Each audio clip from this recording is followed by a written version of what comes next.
Assalomu alaykum azizlar. Oltin kuz ne'matlaridan bahramand bo'laroq yana bir yangi kunni qarshiladingizmi? Alhamdulillah. Omon bo'ling. Azizlar, bugun bir hayotiy mavzuga e'tiboringizni qaratmoqchiman. Oila mavzusi. O'zim ko'rib, o'zim eshitganlarimdan hayratdaman. Jamiyatimizga nimalar bo'lyapti o'zi? Muqaddas dinimiz e'zozlab, jannatlarni poyida deb bilgan onalar doim ham o'z nomlariga munosib bo'lyaptilarmi? Bir qaynonaning o'g'liga degani: bir seni bolang emas, hamma yoqda yetim to'lib yotibdi. Bolang ham katta bo'lsa seni topib oladi. Meni desang ajrash. Vaholanki yoshlarning ajrashgisi yo'q edi. Ikkinchi holat.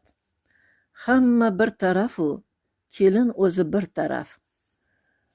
16 yil yashagan turmushidan ajralish harakatida. Orada 3 ta bola sarson. Aslida o'tkir bir sabab ham yo'q. Ahamiyat bering. Ikkala holatda ham tashabbus ayollar tomonida.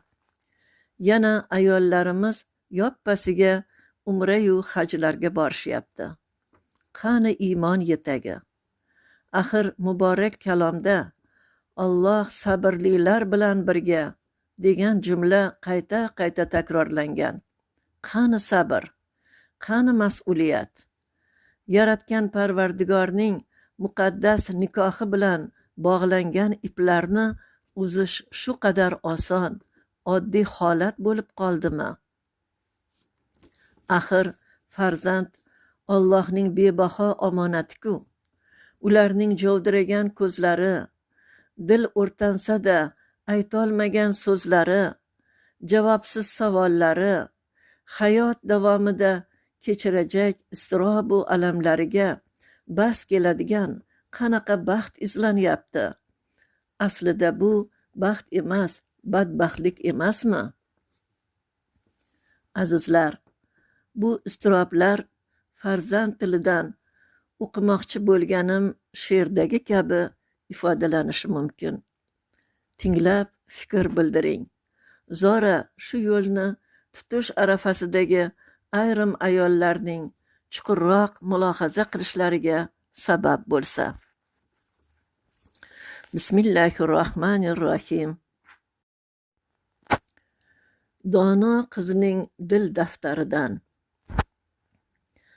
Bag'ir butun koshonamiz bor edi.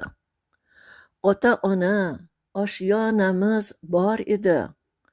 Ukalarim birga baxtiyor edi. Ona, nega bunday yo'lni tutdingiz? Biri unda, biri bunda, men nochor. Opa uka sog'inishib goho zor. Keng dunyolar bo'lib qoldi endi tor. Ona, nega bunday yo'lni tutdingiz? Onam derdi otam meni erkalab, oy yuzini ko'rgim kelar ertalab. Ketolmasam netay sizlarni tashlab. Ona, nega bunday yo'lni tutdingiz? Buvilarim nasihatdan charchashdi. Tog'alarim oxiri qo'l siltashdi. Qarindoshlar qarang barmoq tishlashdi. Ona, nega bunday yo'lni tutdingiz? Oiladan ishxonam zo'r dedingiz. Yashnab ketay meni bir ko'r dedingiz. Farzandlarmi? Ular-ku g'o'r dedingiz. Ona, nega bunday yo'lni tutdingiz? Axir otam uy-joyim deb tinmadi. Sizdan o'zga ayol izlab ketmadi. Nahot sizda zarra bardosh yetmadi. Ona, nega bunday yo'lni tutdingiz? Yosh 16, har ishga kelar qo'lim. Sizga malol xizmatlarni qilardim. Otajonim duolarin olardim. Ona, nega bunday yo'lni tutdingiz? Ona nomi ulug', sha'ni buyuksiz. Farzand uchun har kimdan ham suyuksiz. Lekin dilim o'rtanadi tuyiqsiz.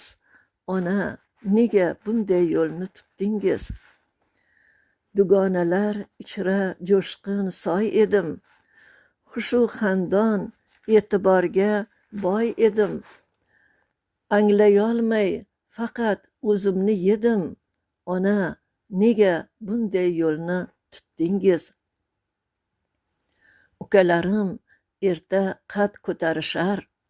Har qadamda ota kerak bilinar.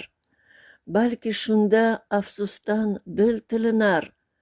Ona, nega bunday yo'lni tutdingiz? Bosh qizaloq edim, otam erkasi. O'zga bo'lar endi u uy bekasi. Huvillaydi yuragim bir chekkasi.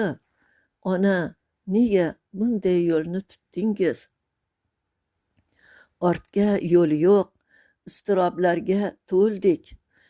Juda erta armonlarga do'st bo'ldik. Yarim ko'ngil bilan kamu ko'st bo'ldik. Ona, nega bunday yo'lni tutdingiz? Ayting, nega bunday yo'lni tutdingiz? Rahmat azizlar, e'tiboringiz uchun.